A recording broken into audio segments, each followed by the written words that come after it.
Dans cette leçon, nous allons aborder la question de l'évaluation du travail au sein de l'entreprise.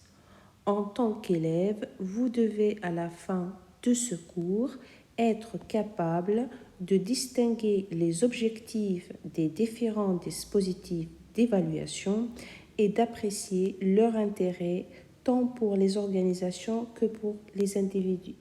Tout au long de cette leçon, nous allons essayer de répondre aux 3 questions suivantes. La première, l'évaluation des compétences est-elle toujours une démarche objective? La deuxième, quels sont les différents modes d'évaluation des résultats, des compétences et du potentiel mis à disposition de l'employeur? La dernière question, quel est l'intérêt du bilan de compétences?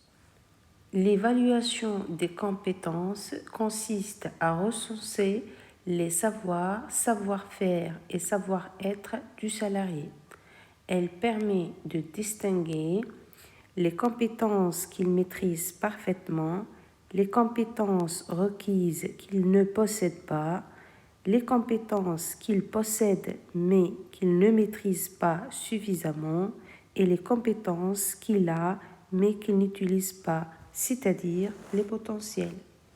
L'évaluation de la performance, quant à elle, consiste à évaluer les résultats d'un salarié par rapport à des objectifs préalablement établis ou par rapport aux résultats d'autres salariés qui exercent les mêmes activités dans un même contexte. L'évaluation est un processus complexe qui risque parfois de se confondre avec l'évaluation subjective des individus, ce qui peut générer des jalousies, des rivalités ou provoque du stress.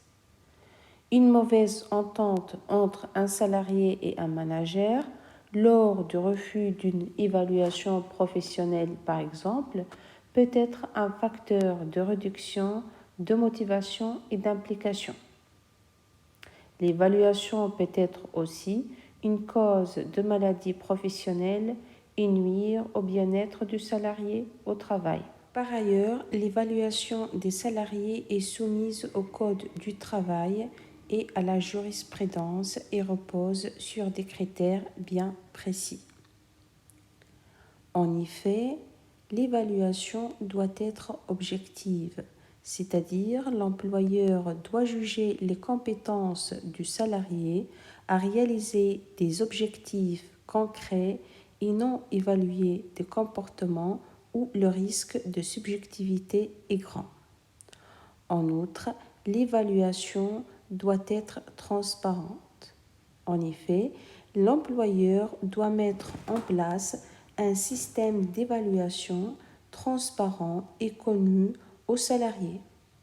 Il n'est pas possible d'interroger un salarié sur sa vie privée, sur des éléments discriminants ou subjectifs.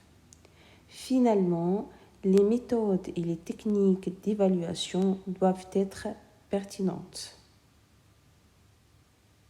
L'employeur doit aussi respecter le règlement général pour la protection des données.